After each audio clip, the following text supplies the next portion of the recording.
It is a magnificent sight by the British artist John Rentian and his team, designed and based the design really on 17th century heraldic art. And there's the MP who is responsible for the scheme itself, Michael Ellis. Queen preparing now, having received the gift and acknowledged it, preparing to deliver her response on the occasion of this Diamond Jubilee.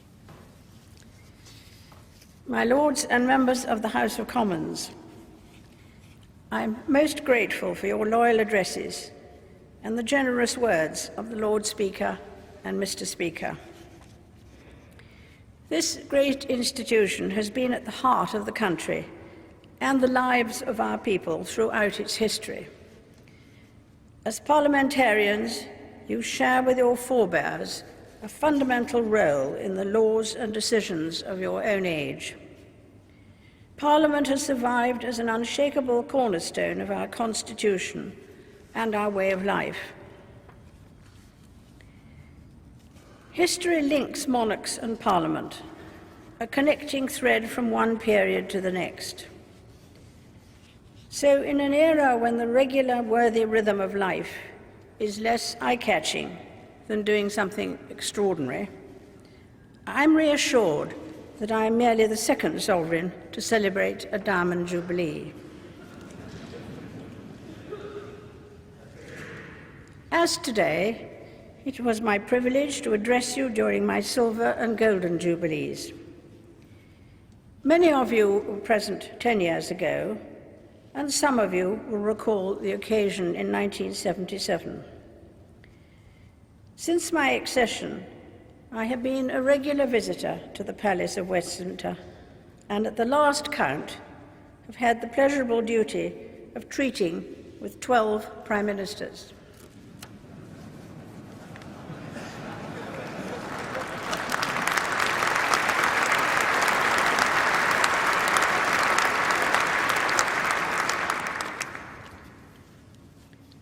Over such a period, one can observe that the experience of venerable old age can be a mighty guide, but not a prerequisite for success in public office. I am therefore very pleased to be addressing many younger parliamentarians, and also those bringing such a wide range of background and experience to your vital national work. During these years as your Queen, the support of my family has, across the generations, been beyond measure. Prince Philip is, I believe, well known for declining compliments of any kind. But throughout, he has been a constant strength and guide. He and I are very proud and grateful that the Prince of Wales and other members of our family are travelling on my behalf in this Diamond Jubilee year to visit all the Commonwealth realms and a number of other Commonwealth countries. These overseas tours are a reminder of our close affinity with the Commonwealth, encompassing about 1/3 of the world's population. My own association with the Commonwealth has taught me that the most important contact between nations is usually contact between its peoples.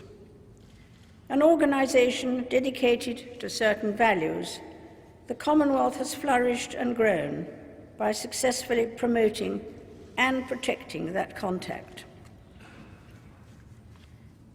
At home, Prince Philip and I will be visiting towns and cities up and down the land. It is my sincere hope that the Diamond Jubilee will be an opportunity for people to come together in a spirit of neighbourliness and celebration of their own communities.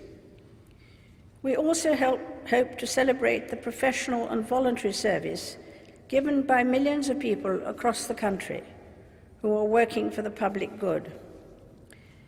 They are a source of vital support to the welfare and well-being of others, often unseen or overlooked. And as we reflect upon public service, let us again be mindful of the remarkable sacrifice and courage of our armed forces. Much may indeed have changed these past 60 years, but the valor of those who risk their lives for the defense and freedom of us all remains undimmed. The happy relationship I have enjoyed with Parliament has extended well beyond the more than 3,500 bills I have signed into law.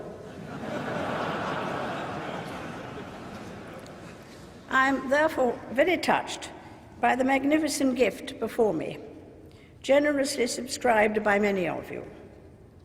Should this beautiful window cause just a little extra colour to shine down upon this ancient place, I should gladly settle for that. We are reminded here of our past, of the continuity of our national story, and the virtues of resilience, ingenuity, and tolerance which created it. I have been privileged to witness some of that history, and with the support of my family, rededicate myself to the service of our great country and its people, now and in the years to come.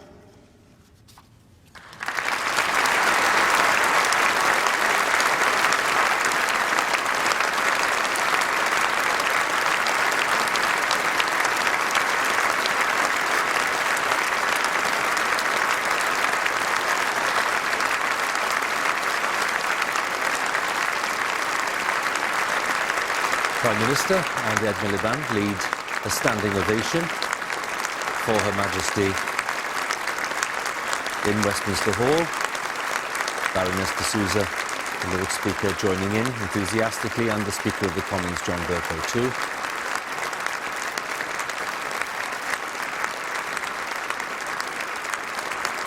And Her Majesty acknowledging the applause. And what happens now is that the two speakers will approach the throne again, and the Queen will present them with a copy of the royal response today, the royal address today.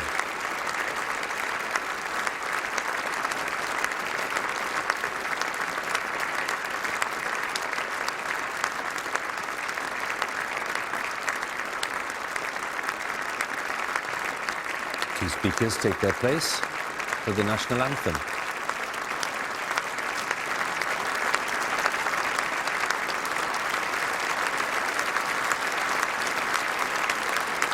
The Queen once again acknowledges the applause, to the delight of Mr. Cameron and Mr. Miliband.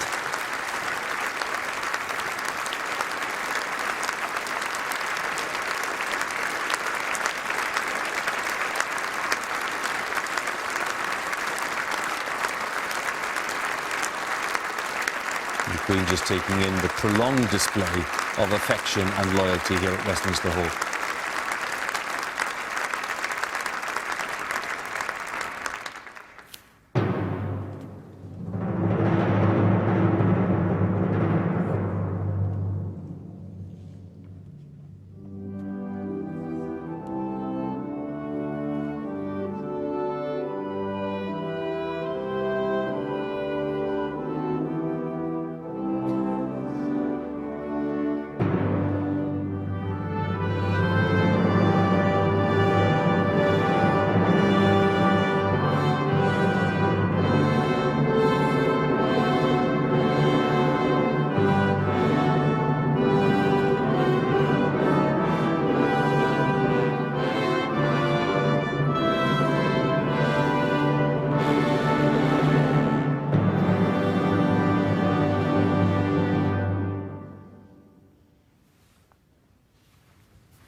Lord Great Chamberlain steps forward to escort Her Majesty into St. Stephen's Hall, which is just up to the left.